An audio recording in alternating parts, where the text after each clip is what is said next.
Selamat pagi. Wah, selamat menikmati akhir pekan panjang ya. Hari Sabtu yang pasti udah ditunggu-tunggu banget kan. Senang banget rasanya bisa nemenin Anda hari ini. Silahkan cari posisi duduk yang paling nyaman, tarik nafas dalam-dalam, dan mari kita hadir sepenuhnya pada momen ini. Dalam penjelasan kali ini, kita nggak akan bahas sesuatu yang berat atau membebani pikiran kok. Justru sebaliknya, kita mau belajar bareng tentang satu keterampilan yang sangat melegakan, yaitu belajar untuk benar-benar hadir dan melepaskan apa yang selama ini mungkin tanpa sadar sering kita tahan. Kita akan bahas tema yang sangat penting buat ketenangan kita, yaitu cara melepaskan emosi tanpa menekan. Yuk kita mulai perjalanan kecil ini untuk nemuin istirahat emosional yang sesungguhnya.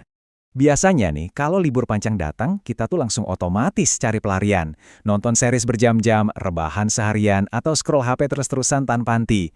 Tapi, coba deh kita renungkan sebentar aja. Apakah kita ini beneran lagi istirahat, atau jangan-jangan kita cuma lagi lari dari perasaan? Kadang, capek yang kita rasain di Sabtu pagi ini tuh bukan capek fisik loh, melainkan capek emosional. Kita mungkin udah ngabisin 5 hari penuh buat nutupin rasa cemas, nahan kesel ke atasan, atau nyembunyiin kesedihan. Relaksasi akhir pekan yang beneran itu nggak cuma butuh tubuh yang rebahan, tapi juga keikhlasan kita buat memproses emosi-emosi yang ngumpet di balik rasa capek itu. Nah, perumpamaan ini tuh brilian banget buat ngejelasin apa yang sebenarnya terjadi di dalam diri kita. Bayangin deh, Anda lagi di kolam renang, terus nyoba nekan bola pantai yang gede banget ke bawah permukaan air. Awalnya sih mungkin kuat ya, tapi itu kan butuh tenaga dan fokus yang luar biasa. Makin dalam dan makin kuat Anda nekan bola itu, makin gede juga tekanan baliknya. Sampai akhirnya, pas tangan Anda udah capek banget, bola itu bakal melesat terbang ke udara dengan kencang dan gak terkendali.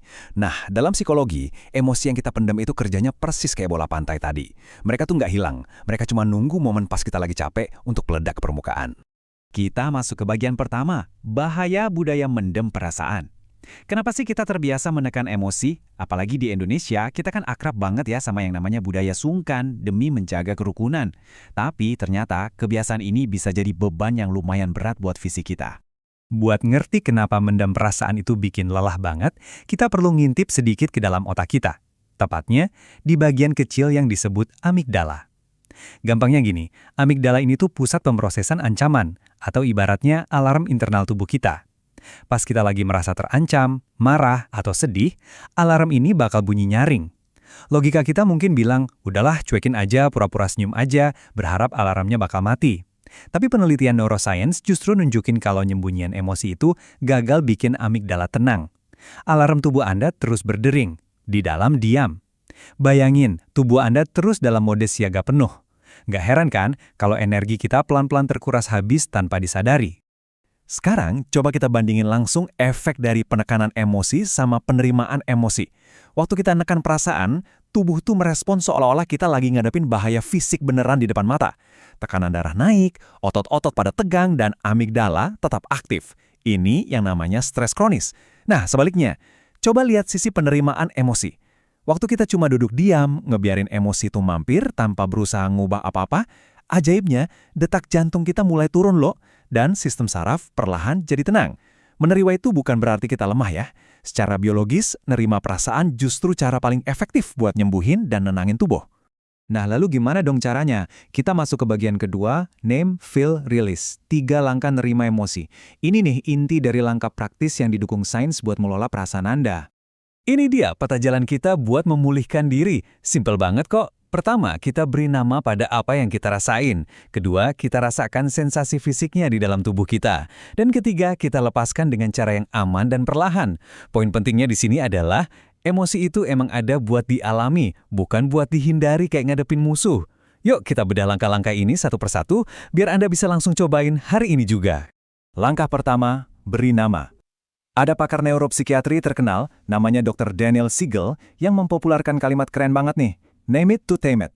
Maksudnya, sebutkan namanya buat menjinakkannya. Kenapa metode ini bisa berhasil? Soalnya pas kita secara sadar ngasih label pakai kata-kata buat perasaan kita tuh lagi ngaktifin otak bagian depan kita, yaitu pusat logika. Nah, begitu otak depan ini aktif, dia bakal langsung kirim sinyal penenang ke amigdala tadi. Jadi, cuma dengan ngakuin dan nyebutin rasa itu, Anda udah mulai mendinginkan sistem alarm di tubuh Anda sendiri.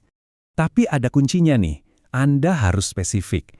Ini yang disebut dengan ngebangun granularitas emosional. Kadang kalau ditanya, kita cuma refleks jawab, aduh lagi nggak enak hati nih, atau lagi bad mood. Nah, mulai weekend ini, coba deh cari kata yang lebih pas. Apa Anda beneran marah, atau sebenarnya merasa dikhianati? merasa sedih, atau ngerasa terpinggirkan? Mengganti kalimat saya merasa nggak enak jadi kalimat yang jelas kayak, oh, saya merasa terpinggirkan hari ini. Itu ngasih efek penenang neurologis yang jauh lebih maksimal. Kenapa? Karena otak jadi tahu persis masalah apa yang lagi dihadapinya. Oke, kita lanjut ke langkah kedua. Rasakan sensasinya. Di sini kita perlambat ritme kita sebentar. Di dunia medis ada istilah yang namanya interosepsi.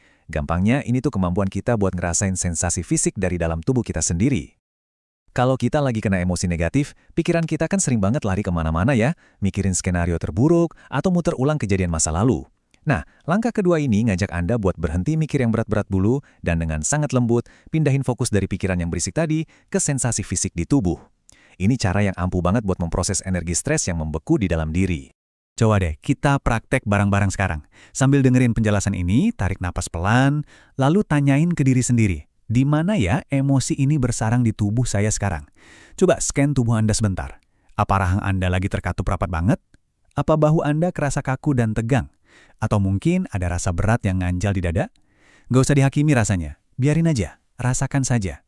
Dengan ngizinin tubuh Anda ngerasain ketegangan itu secara sadar, Anda tuh lagi ngebantu sistem saraf buat nyelesain siklus stres yang sempat mampet karena sibuk ditahan sepanjang minggu ini. Dan sampailah kita di langkah ketiga, lepaskan.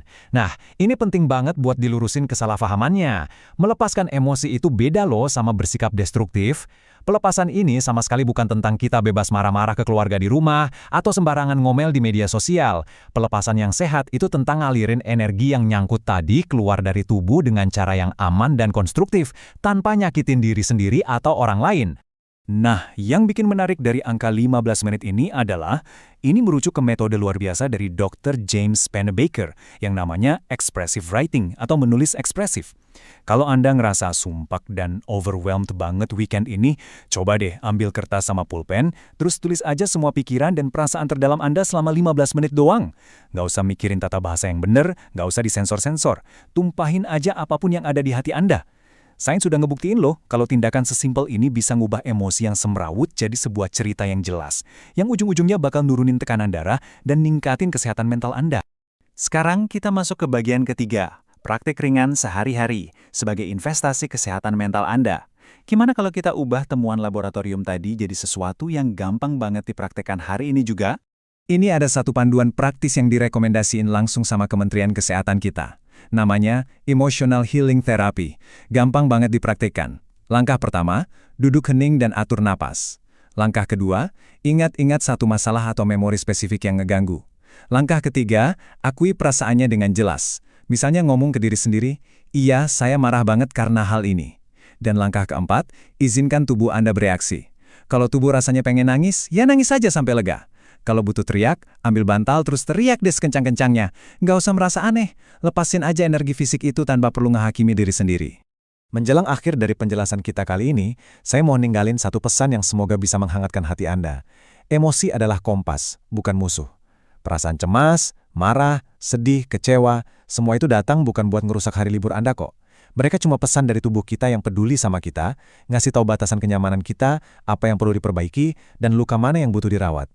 Memperlakukan emosi sebagai informasi penting dan bukan ancaman, itu sebenarnya adalah pondasi untuk ngebangun ketahanan fisik dan mental yang kuat banget buat masa depan. Sebagai penutup di hari Sabtu yang santai ini, saya pengen nanya ke Anda nih, emosi apa yang siap Anda lepaskan akhir pekan ini?